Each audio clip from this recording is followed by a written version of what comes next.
एक छोटा सा लड़का जिसकी उम्र कोई 6 या 7 साल थी, एक खिलौने की दुकान पर खड़ा दुकानदार से कुछ बात कर रहा था। दुकानदार ने न जाने उससे क्या कहा कि वो वहां से थोड़ा सा दूर हट गया और वहां से खड़े खड़े वो कभी दुकान पर रखी एक सुंदर सी गुड़िया को देखता और कभी अपनी जेब में हाथ डालता। वो फिर आंख बंद करके कुछ सोचता और फिर दोबारा गुड़िया को देखने और अपनी जेब टटोलने का क्रम दोहराने लगता। वहीं कुछ दूर पर खड़ा एक आदमी बहुत देर से उसकी ओर देख रहा था। वो आदमी जैसे ही आगे बढ़ा, वो बच्चा दुकानदार के पास गया और कुछ बोला।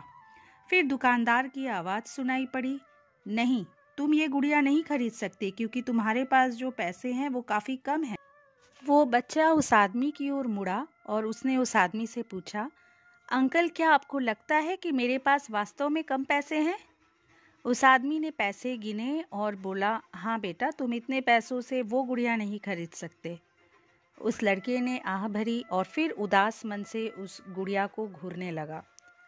अब उस आदमी ने उस लड़के से पूछा, तुम ये ही गुड़िया क्यों लेना चाहते हो? लड़के ने उत्तर दिया, ये गुड़िया मेरी बहन को बहुत पसंद है और मैं ये गुड़िया उसको उसके जन्मदिन पर गिफ्ट करना चाहता हूँ। मुझे ये गुड़िया अपनी माँ को देनी है ताकि वो ये गुड़िया मेरी बहन को दे सके जब वो उसके पास जाए। उस आदमी ने पूछा, कहाँ रहती है तुम्हारी बहन? लड़का बोला, मेरी बहन भगवान के पास चली गई है और पापा कहते हैं जल्द ही मेरी माँ भी उससे मिलने भगवान के पास जाने वाली है और मैं चाहता हूँ कि मेरी माँ जब भगवान के पास जाए तो वे ये गुड़िया मेरी बहन के लिए ले जाए। उस आदमी की आंखों से आंसू छलकने लगे थे, पर लड़का अभी बोल ही रहा था। वो कह रहा था कि मैं पापा से कहूँगा कि वो माँ को कहे कि कुछ और दिन तक भगवान के पास ना जाए ताकि मैं कुछ और पैसे जमा कर लूँ और ये गुड़िया लेकर अपनी बहन के लिए भेज पाऊँ। फिर उसने अपनी एक फ़ोटो जेब से निकाली। इस फ़ोटो में वो हंसता हुआ बहुत सुंदर दिख रहा था। फ़ोटो दिखाकर वो बोला, ये फ़ोटो भी मैं अपनी माँ को दे दूँगा ताकि वो इसे भी मेरी बहन को दे ताकि वो हमेशा मुझे याद रख सके। मैं जानता हूँ कि मेरी माँ इतनी जल्दी मुझे छोड़कर मेरी बहन से मिलने नहीं जाएगी, लेकिन पापा कहते हैं कि वो 2-1 दिन में चली जाएगी। उस आदमी ने झट से अपनी जेब से पर्स निकाला और उसमें से एक 100 रुपए का नोट निकाल कर कहा, लाओ अपने पैसे दो, मैं दुकानदार से कहता हूँ शायद वो इतने पैसे में ही दे दे। और उसने उस लड़के के सामने रुपए गिनने का अभिनय किया और बोला, अरे तुम्हारे पास तो उस गुड़िया की कीमत से अधिक पैसे हैं। उस लड़के ने आकाश की ओर देखकर कहा, भगवान तेरा धन्यवाद। अब वो लड़का उस आदमी से बोला, कल रात को मैंने भगवान से कहा था कि हे भगवान, मुझे इतने पैसे दे देना कि मैं वो गुड़िया ले सकूं।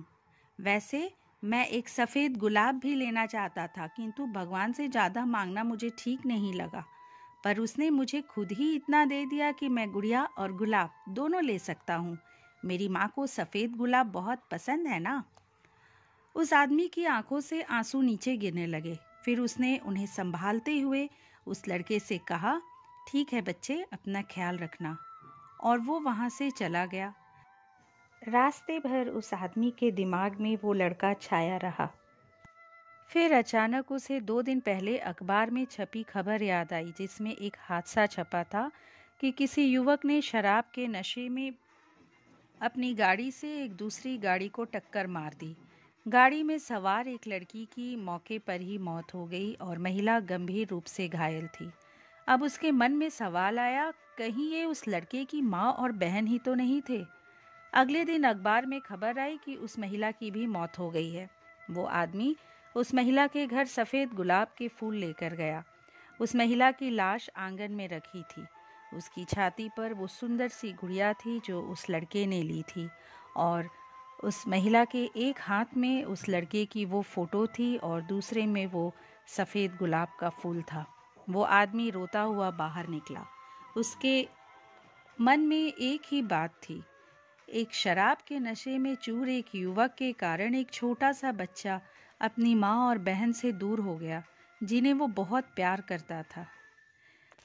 दोस्तों, अगर इस कहानी से आपकी आंखों में भी आंसू आ गए हो तो ये प्रण कीजिए कि आज के बाद कभी ना तो शराब पीकर गाड़ी चलाएंगे, न कानों में ईयरफोन लगाकर गाने सुनते हुए, और न गाड़ी चलाते समय फ़ोन पे बात ही करेंगे, और बहुत तेज़ रफ्तार में भी गाड़ी नहीं चलाएंगे।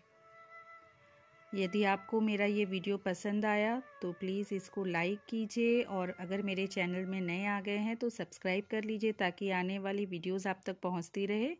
अगली बार एक नए विचार के साथ आपसे फिर मिलेंगे। नमस्कार।